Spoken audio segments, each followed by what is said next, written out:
Whether we like it or not, D&D is changing in a big way in 2024.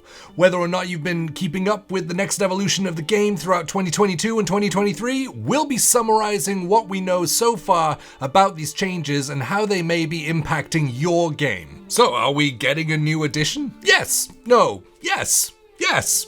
Maybe? This has been highly debated by the entire community, some calling it 6th edition or 5.5. 5.5 seems more fitting though, as these changes are somewhat similar to the jump from 3rd edition to 3.5. However, WotC have been calling this project One D&D and claiming that it is not a new edition at all, and that they're putting an end to all future editions of Dungeons & Dragons, instead replacing it with an edition that slowly evolves over time to become better. Yeah, a lot of conflicting ideas, I know. To make matters more confusing, they now say that the term One D&D isn't intended for the rules update, but was meant to describe the unifying of D&D and the digital tools available through D&D Beyond. Well, if it's not a new edition, what is it? WotC has been conducting playtests since 2022 on their updated rules in order to release a brand new player handbook, dungeon master guide, and monster manual. Kinda sounds like a new edition, Except, the aim is to keep everything that is loved by the community already. 5th edition is the most popular iteration of Dungeons & Dragons to date,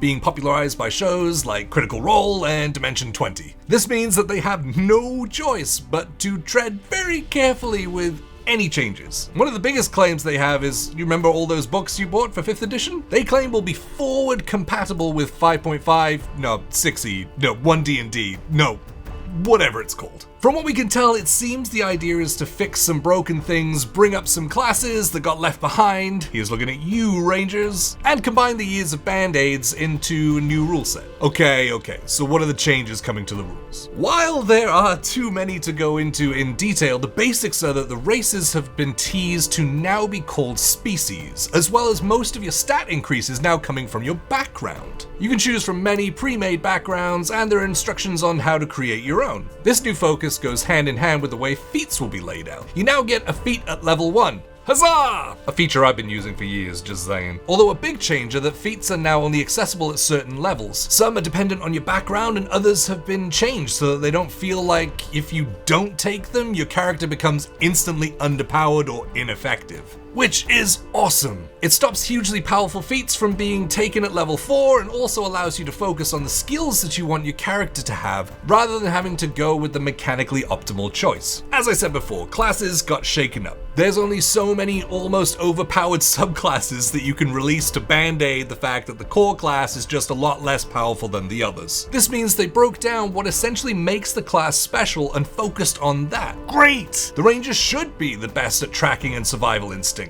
The Sorcerer should feel like a shaken can of innate magical power. Classes have also been grouped by their core skills, the same way that magic has been grouped beyond the school type, but now focusing on where that magic originated from, such as a druid's primal magic versus a wizard's arcane. And also broken magic like guidance has been changed to a reaction upon failure, so that it can't just be spammed so much that everyone should just take a permanent D4 on every skill check. I'm not mad about it. What do you think about these changes? Let us know in the comments if you'll try it or if you're gonna keep to the edition that you're playing now. So what about all that One D&D stuff? Ah yes, the digital stuff. Further expanding the toolset available in D&D Beyond, WotC have released a 2D virtual tabletop akin to Roll20, as well as a roadmap of all the improvements they're going to make. This is all ahead of the 3D virtual tabletop powered by the Unreal Engine, whose release got pushed back due to bugs and fluidity that needed ironing out. All these tools are likely being released to keep you within the D&D Beyond platform for